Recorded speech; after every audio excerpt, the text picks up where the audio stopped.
Yesterday, Sarah was preaching on whenever a meditator is focusing the mind onto the field of meditational object, it should be continuous and steadfast and sustained on the object. So to be steadfast and sustained on the object means only when your noting mind is fixed on it and pierced in it, only then it means it is steadfast on the object. So to have this kind of steadfast mindfulness means whenever we note to the meditational or objective field or an object, then we need to have right aim and right effort with that mental powers. If we are upholding on to the object continuously, then that is the time our mental power is piercing into it or plunging into the object. So these phrases are shown in accordance with Satipatthana phrase. It emphasizes on pa alone. So the meaning of pa is extremely or excessively. So this extremely or excessively mindfulness is the best kind of sati or best kind of mindfulness. To accumulate in one, the best kind of mindfulness is there are some supporting or connected factors, and Sarah will further discuss about it. Sarah explained that to explain the meaning of pa in English is, it is shown as strong or energetic or forceful or vigorous or exceedingly. So these are the virtuous English term to emphasize on the word pa. So that means this Satipatthana, that to have that kind of mindfulness is, it is not an ordinary mindfulness. It is more than an ordinary mindfulness. It has the magnificent quality of excessive or extreme. So that's why, because of it is exceeding or extremely excessive than the ordinary mindfulness, so this is considered as the best kind of mindfulness. So to emphasize more on this word, Sarah cited as Okantetwa Pavadati. The meaning of this Okantetwa phrase is, to the present occurrence, the noting mind peers into it and it sustains on that object. So how one sustains and peers into the object, Sarah have explained to a certain example, explained with certain examples. So when our noting mind is to pierce into the object, then it also needed to understand the rhythm of our mind. The rhythm is whether it is slow or whether it is normal or whether it is rapid. But if we have to understand that as it peers into means, it cannot be of slow or it cannot be of normal. So that's why this word is again emphasized with Pekandetwa. Pekandetwa means it is running into it or rushing into it. If it is running into it or rushing into it, it cannot be of slow or normal motion, a normal rhythm. It should be of rapid or rushing. So to remind again, as we have to note on the meditational object with rushing into the object, that means to rush in means from the momentum of the noting, we have to accelerate that noting so that our mental power or noting power will rush or plunge into the object. So to have this kind of mental power means we cannot attain this quality if our mental power is slow, or if we are gazing or thinking or speculating, etc. So if these are the kind overwhelming in our mind, we cannot rush, we cannot have the rushing power from our noting mind. So that means it cannot be slow, it cannot be slackened. If they are slow or slackened, then we cannot have this kind of mental powers. That means our mind, noting mind, should be active and alert, and it should be dynamic. So only with that dynamic noting mind, our mental powers or the observing mind will rush into the object. So to have this quality of our noting mind is, beforehand, we must understand the nature of benefits. Benefits we should study and learn, or from teaching or hearsay. So by understanding the benefits, we must encourage ourselves, and we should be enthusiastic to attain all the benefits. So if we are enthusiastic, surely we will have faith, we will have confidence in it, and we trust in this Dhamma practice. And also we must have a strong desire or chanda to attain these benefits. So before we have this chanda, we must also understand how dangerous the inner enemies like raga, lust, and dosa, or anger, or aversion, and delusion. So all these are the inner enemies or inner fires. They not only kill the being, but also the virtuous quality of the human being. So if we understood like that, then in our heart we must have a strong desire to conquer it. We must have a strong desire to extinguish these inner fires. So this Satipatthana Dhamma is the only practice that will work for you to conquer and extinguish all these defilements of greed, anger, and delusion. So Sarah explained, in this world, to each and every being, whenever they are in problems or any kind of suffering, then the cause we find is due to anger or lust or craving. These are the 100% causes. Due to these defilements, people have to undergo lots of suffering and problems. So if we understood in that manner, these are the suffering causes, then we must hate it. We must be disgust to ourselves to be influenced by these defilements. So in that way, we should have a disgusted mind about the real nature of these defilements. So in our mind, if we succumb to the influencing power of defilements or kilesa, then that is the time that being is undergoing the stages of suffering. Or whomsoever have not yet eradicated, or whose mind is connected with these defilements, then inside of them that person is burning. And if that burns while it is influenced by the defilements, then the suffering that have to undergo by that being is it is a real distress, or it is a real depressing point to understand.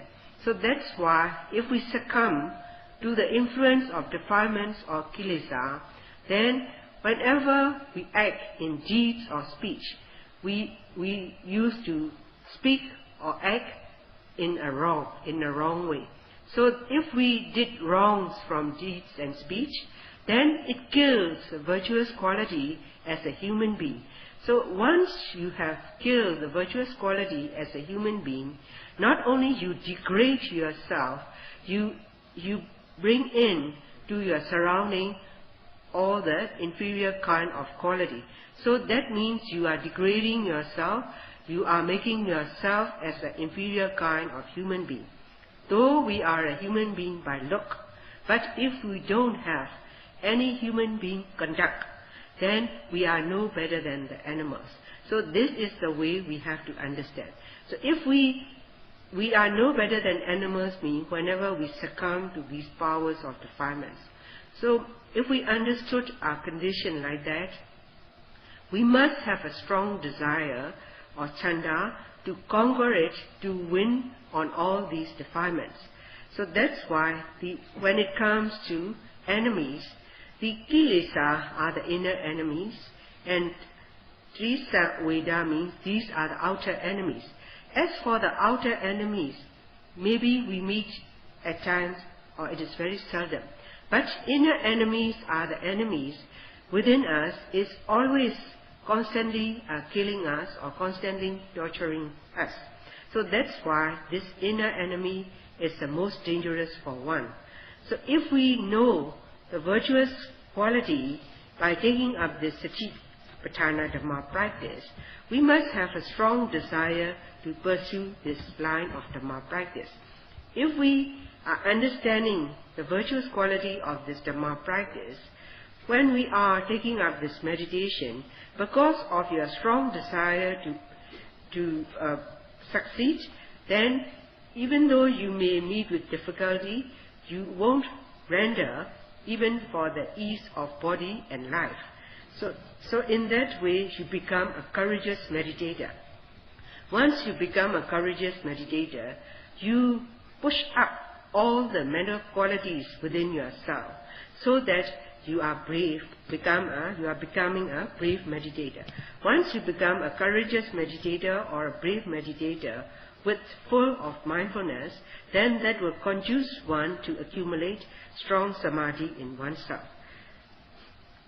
So that's why, to come to understand this quality of steadfast mindfulness, in the beginning of the discourse, as well while Sayadaw is explaining too, we must understood that without the accelerated or rushing power into the object, we cannot have that kind of steadfast and sustained mindfulness.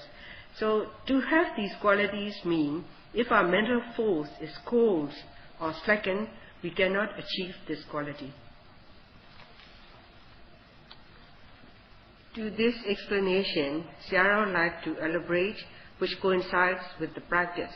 So in the practice, our focusing mind, focusing on the objective field, for example, to the rising and falling in our abdomen. So as soon as we focus our mind onto the rising phenomenon, which is the objective field, then your mind should rush into it.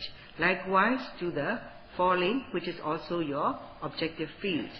So likewise, whenever you are aware from your mind any kind of thoughts or any mental behavior, these mental behavior also are within your objective field. And whenever you are aware of different kinds of sensations like discomfort, pain, heat, etc., all these too are within your objective field, and your mind should focus, not only focus, it should rush into the object. So likewise, when we are noting on seeing, hearing, smelling, etc., as well when we are noting to the blinking of our eyes, stiffening, etc., and also when we are following the footsteps movement, lifting, pushing forward and stepping down, all these are the objective field. So as the field of this objects are so many and numerous, all are inclusive in it, in this Satipatthana Dhamma practice, so as to note with rushing mind. That means, explain that whenever the rising occurred, then to that rising phenomenon, our mind rushed into it with right aim and right effort. These two mental powers too should have in a meditator, so much so that as if your mind plunged into it or pierced into the object.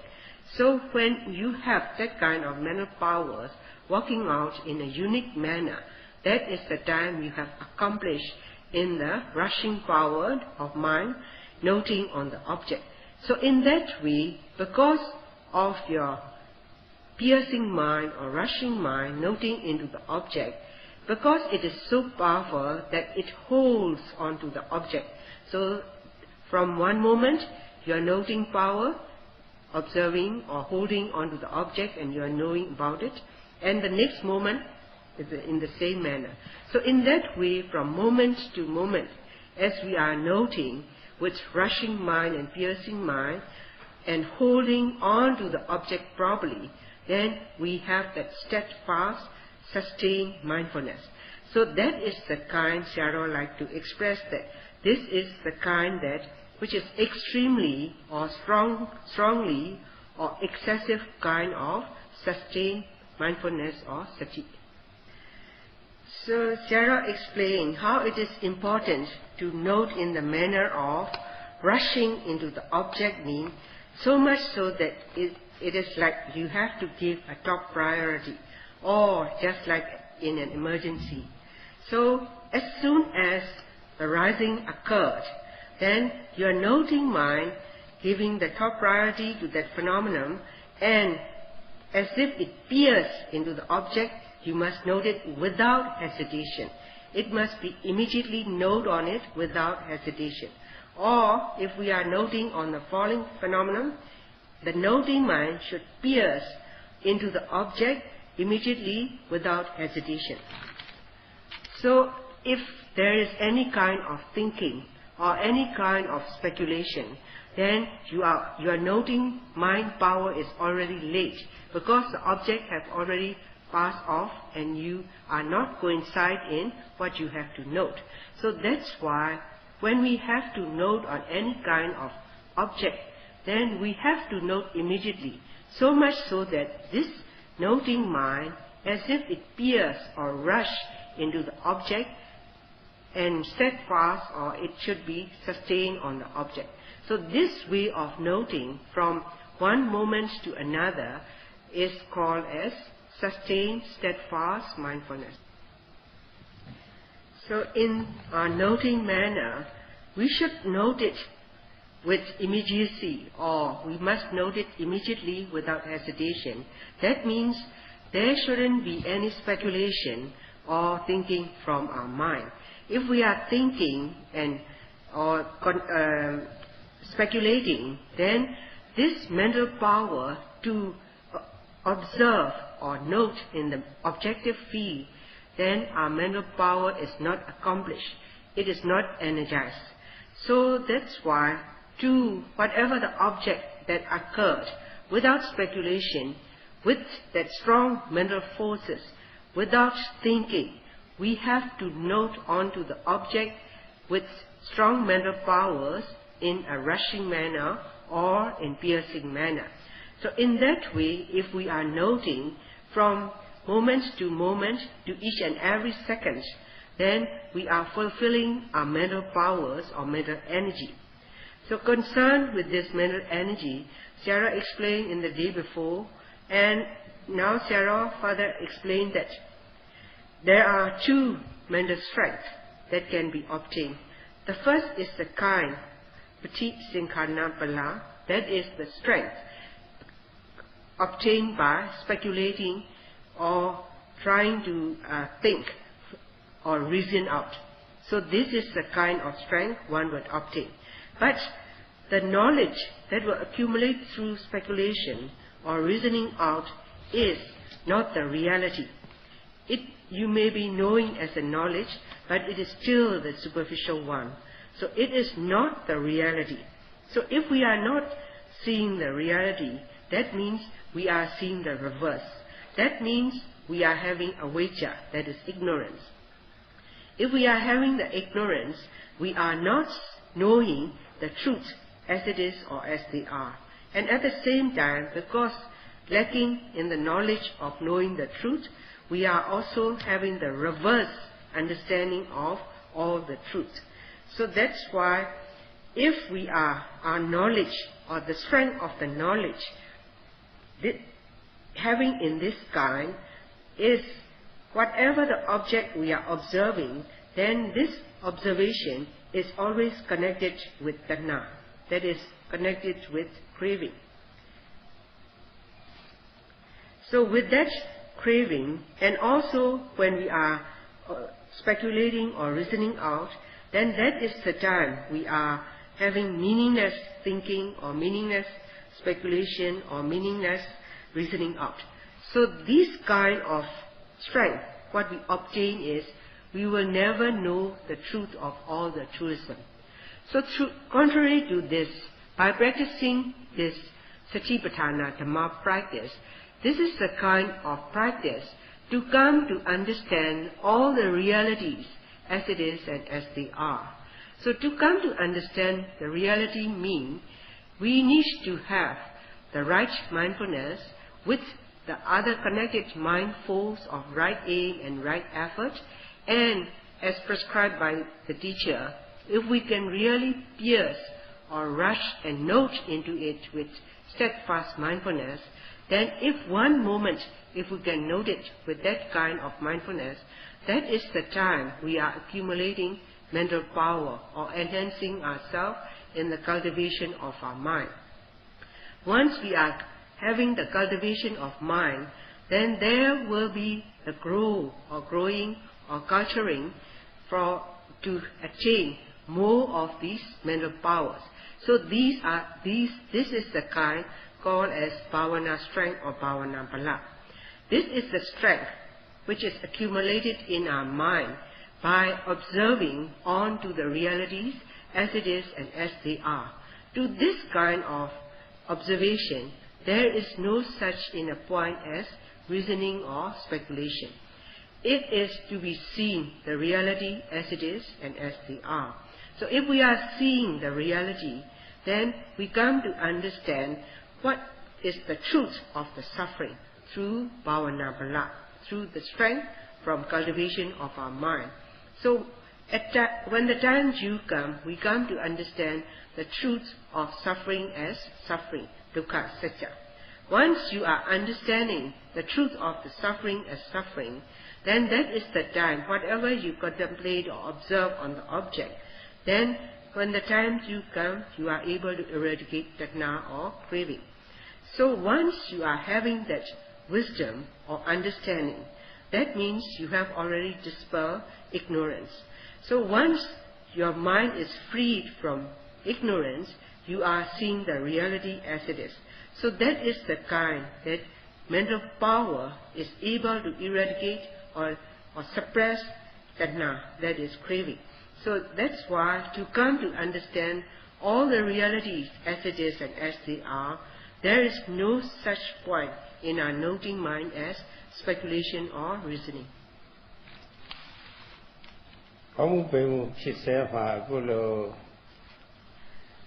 Sierra explained why we have to note, example, on to the rising and falling, immediately or rushing with full force mental powers. So if we cannot note it in that manner or as prescribed, then there will be no samadhi or no accumulation of concentration. When there is lackage of concentration, the object we are observing and the noting mind cannot be concurrent, it cannot be accurate. So if there is no concurrency and lacking of samadhi, then in that one's mind there is no knowledge of dukkha. One is not understanding the truth of the suffering. If we are not understanding the truth of the suffering, to whatever the object we focus on to, we shall have attachment on to that object or to the others as well. So how to the others as well means there are other objects like all the sensuous object from seeing, hearing, smell, taste, etc. Then because of lackage in concentration and full power of mental noting is absent or not concurrent, then we surely develop tajna or craving.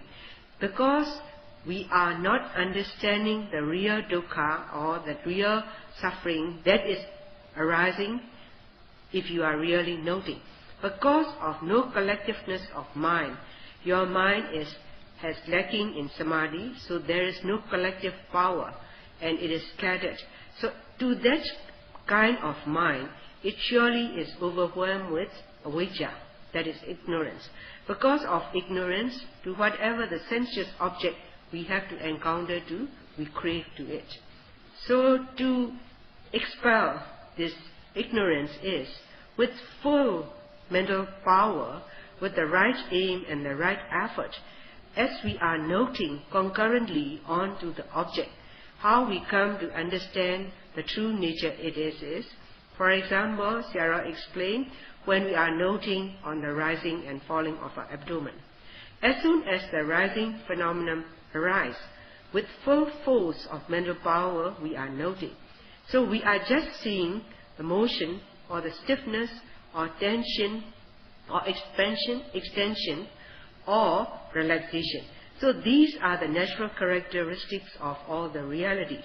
So once you come to understand all the truth as it is or as they are, then that is the time your mind is having wisdom or vijja. That is the wisdom or knowledge. So if you are having that kind of real wisdom, that is the time you dispel avijja, that is ignorance. Dispel means it is not dispelling to a distance, but it is a kind that if our mind is having a vijja or wisdom at that time, in our mindfulness line of stamina, there is no chance for avijja to seep in, or ignorance have no chance to interrupt in your mind. So this is, Sarah gave an example like to the darkness. Whenever the light comes in, the darkness is, there is no more of darkness. That means the darkness is not exist.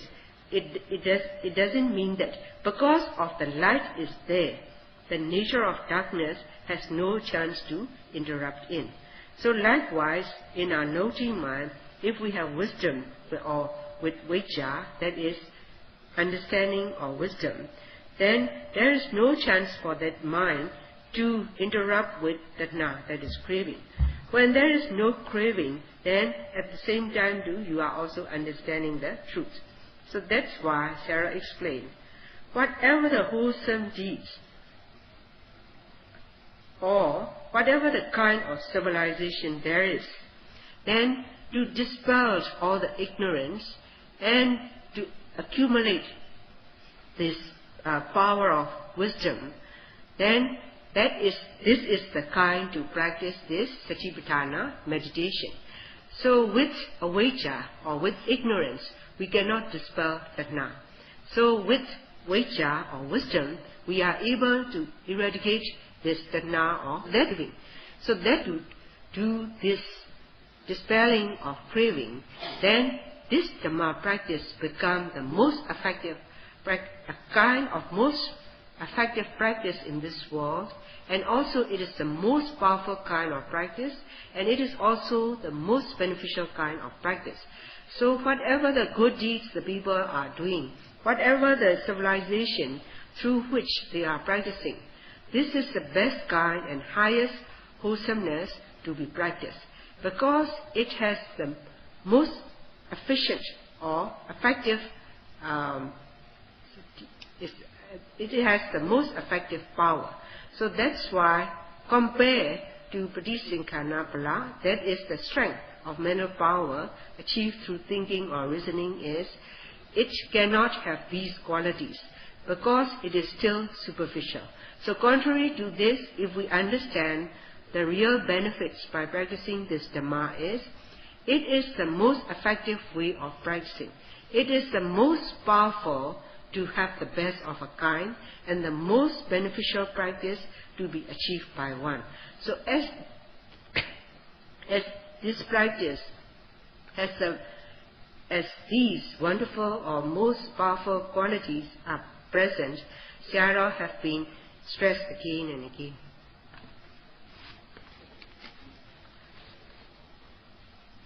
To all the beings, when we are becoming as the being, then all the while in our mind, all the lust or greed, anger and delusion, always they are getting the upper hand. We are always under the influence of these defilements or impurities. So in very long time, we have been always succumb to the influencing power of these defilements. So now is the time we have to upheaval or try and fight against all these defilements. So to fight against all these defiled powers in our mind is, we need to have good mental powers which should be united together as a strength to fight against it. So these are the powers of mindfulness, the powers of effort. And if these strengths are in full, then we are able to fight against with bravery. Then there is no slackening, there is no hesitation. We will fight with full force whatever the object we have to fight too. So this is not a kind of ordinary bravery. It is an excessive or a magnificent kind of bravery for one who is fighting against the power of these defilements. To have this strength of mental power in us is, we need to observe onto or note onto the object with upholding or steadfast mindfulness, so much so that, as prescribed, our noting mind should pierce and concurrent onto the object. So this way of sustained, steadfast, piercing mindfulness should present not only for a moment, it should be continuously present from second to second, and much and more we needed to accumulate within ourselves. Only when we are able to do or practice in that manner, all the good qualities of these mental powers become in full strength, and we are getting the upper hand to extinguish the kilesa or the defilements. Once we are getting the upper hand to these kilesa or defilements, we have the power to bear any kind of condition we have to encounter. That means our forbearance power, or the threshold to all the condition in life, we are able to withstand it with equilibrium. That means whenever we have lots of fortune, then we are very happy. And when we lose it, we are very miserable, or we are in misery. Or when we have to dissociate with our loved ones, then we are very sorry about it and disheartened. Or when we have lots of material wealth, then we are very happy. Or when you get praise from others, you already smile.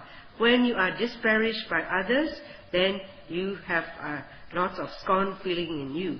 So likewise, whenever we meet with fortunes or miseries in life, we will be reacting accordingly if we cannot fill our mind with these mental powers. So if that mind is lacking in these mental powers, whatever the condition of loka dhamma, or the goodnesses and the miseries of life we have to encounter too, because of our immaturity in our mind, we are just like the stone rolling down the street. So that is with the immature mind, if we cannot suffuse our mind with good mental qualities. But to encounter with any kind of loka dhamma, that is all the miseries on one side and all the good fortunes on the other side. So whatever, whether they are good or bad, we should have equanimity towards all these loka dhamma, or the goodnesses and miseries of life.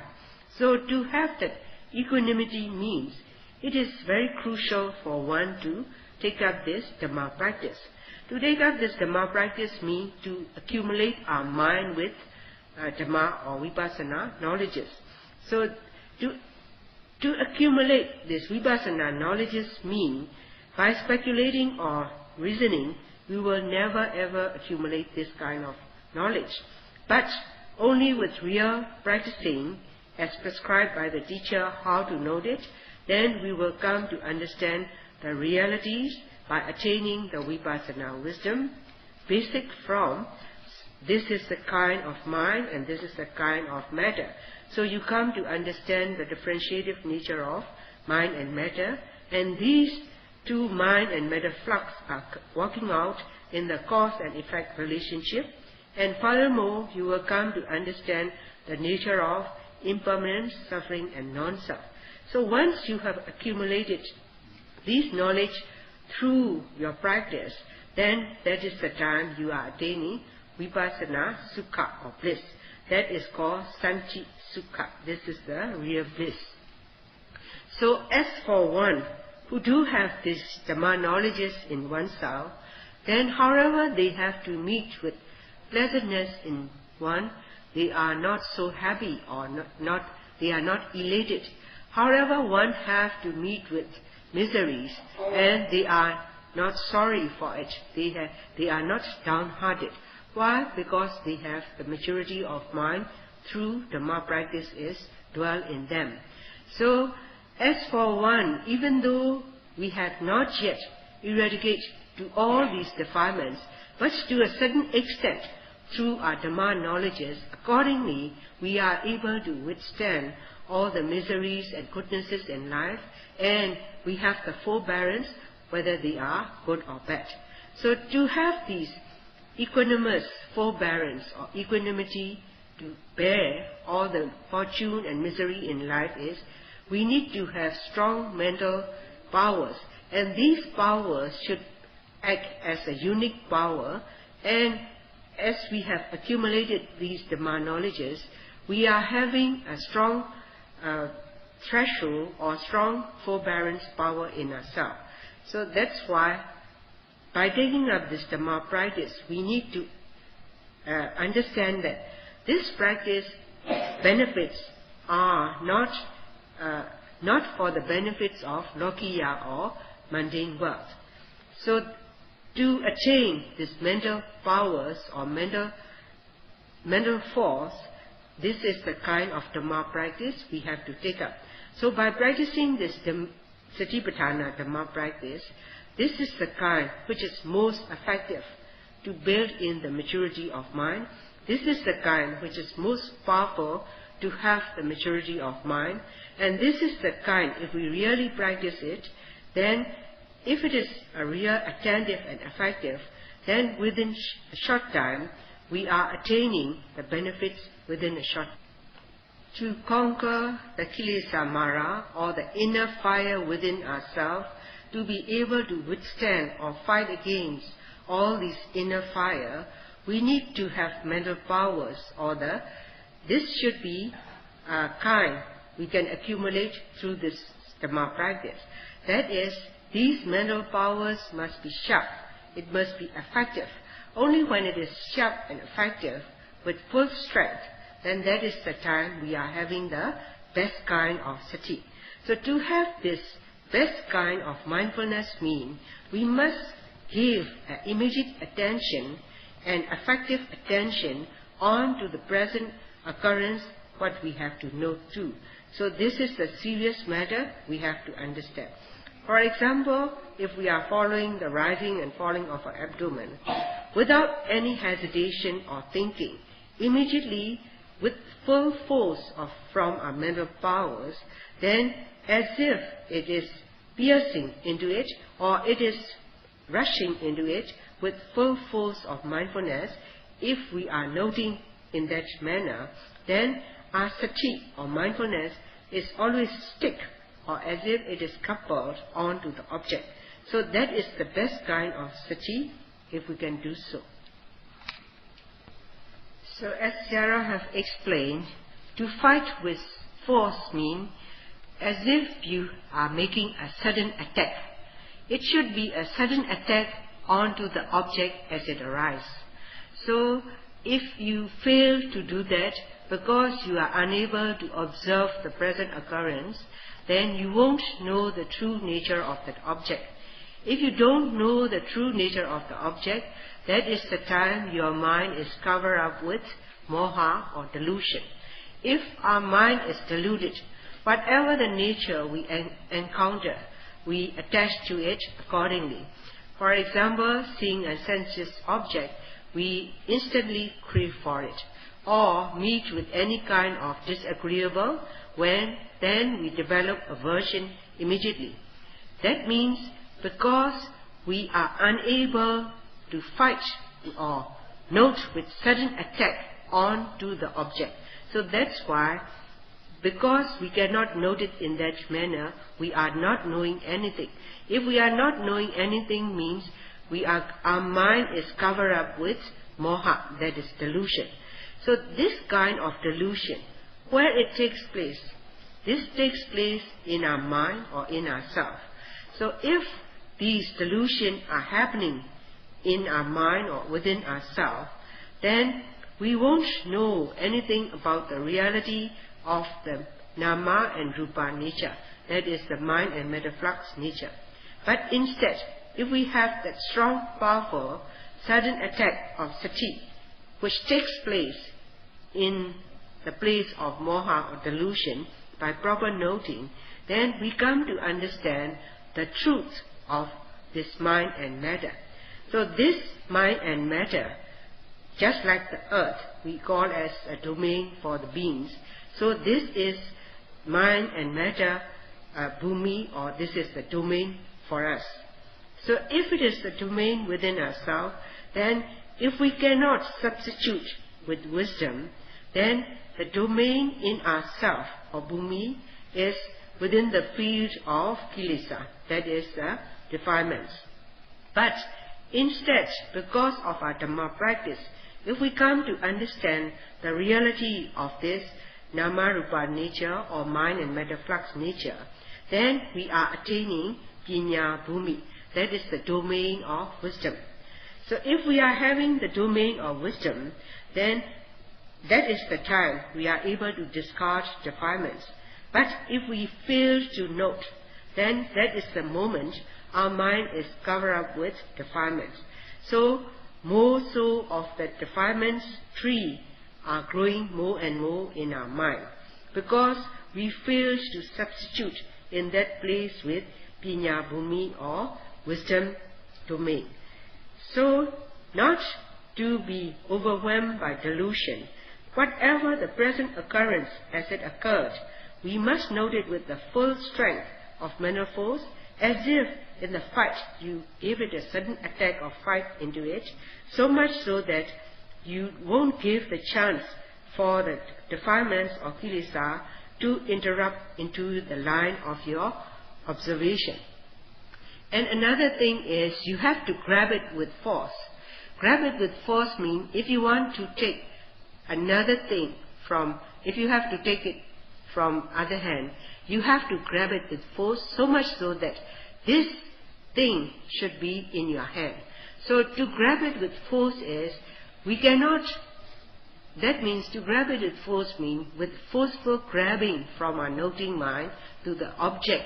Then we must note it with active mind, we must be energetic and dynamic. But if it is slow or slackened, we cannot understand the wisdom, we cannot accumulate the wisdom. So that's why this word, pekkhantana, express a sudden attack, or just grab it with force. So this sudden attack, as if it is a sudden attack onto the object, we must note it with full force of mental powers. Or if our mind is slackened or cold, then if there is a thinking, whatever the nature of the objective fields occur, then we cannot understand anything, nothing of anything. So that's why we are growing more of the defilement in us, and these defilements are like the weeds which are fearsome to oneself, and they will be growing. But instead, we must grow in us is the useful plant to kill all the weeds of defilements, and we must grow the useful plants. But if the useful plants we cannot grow in us, then the kilesa defilements or kilesa weeds will take its place. So that's why Sayadaw reminds us as it is very important within this body and mind to accumulate or to have the domain of pinya or pinya bhumi. That is the essential factor each and every one have to accumulate as pinya bhumi or wisdom domain. That everyone has the duty to accumulate pinya bhumi. So if we fail to note, Sayadaw stress again that, if we fail to note with these full force of mental powers, then kilesa or defilements will grow or it will seep in. But contrary to this, if we are able to note with full force onto the object, then wisdom will substitute. So these are the elaborations to show the meaning of pa in Satipatthana. So to come to see all the truth of the nature within the practice, within the Satipatthana Dhamma practice, we need to practice with due respect and attentiveness, as prescribed as if in a sudden attack you have to plunge your mind with full force of mental powers to note into the object. So that is the way we should be very careful and attentive to note on it. But whenever Sayadaw assesses to the yogis by asking them, then if Sayadaw asks, are you able to note? They answer yes. Then what you know, then they come to waver. They cannot give the straightforward answer. Some even says that they are able to note 5 to 10 minutes, or some even says as 40 minutes. Sayadaw says, if the yogi did it really, then it is very effective and it is very good. Even for 1 second, if one is able to note to each and every second, then there will be 60 moments. Likewise to 300 moments in 5 minutes and 3,600 moments for 1 hour. If they say that I can note it for 10 minutes or 15 minutes or 40 minutes or so on to the object without wavering or stray thoughts, then that is very good. But Sayadaw reminds that it is very hard or very difficult for one's mind to tame or not to stray off. But for these kind of meditators who cannot observe very attentively with full force onto the object, and they don't really know the nature of the object, so much so that they don't know that they are even mindful or not. And even if they miss, they are not even aware that they are missing in the noting. So these are the deficiency in the meditators which we should be careful. So Sayadaw reminds to the yogis that it is a kind of help to the teachers if, as instructed by the teachers, systematically and specifically what they should do, and they have to practice accordingly. If they practice systematically and precisely as guided by the teacher, it is a help to the Kammatthana Sariya or to the teacher. So to note it precisely too, the teacher will be always guiding. Sayadaw explained further on the meaning of Vakantana. That is, you are running or rushing against the force of the wind. Example like the runners.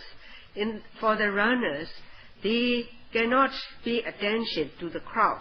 They just have to run with full force to each and every step. So in the end, they have to reach to the terminal as a first runner. So to each and every step, they need to use the full force to reach their terminal. So likewise, as a yogi, with the full force going against the wind, then in the full force of observation or noting in this meditational practice, we don't need to pay attention to any kind of outside object from the sense of seeing, hearing, smell, etc., or whatever the other people talks about. We don't need to pay attention at all, just like the great runners. As for these runners, in their mind, their intention is to run their best. But they never bother about whether they are encouraged by the crowd or they will have the critics. They never bother about it. They just make a best in the run. So likewise, in our noting, we have to note it in a rushed manner or with full force in the noting, and we shouldn't waver from it, or we shouldn't be out of the line from this full force noting. Only in that manner of practice we will be attaining the benefits. So Sayadaw reminds that only with that kind of noting you will attain the benefits. Now, as the time due come for the conclusion of today's talk, Sayadaw have ended the talk and he will resume the talk tomorrow evening.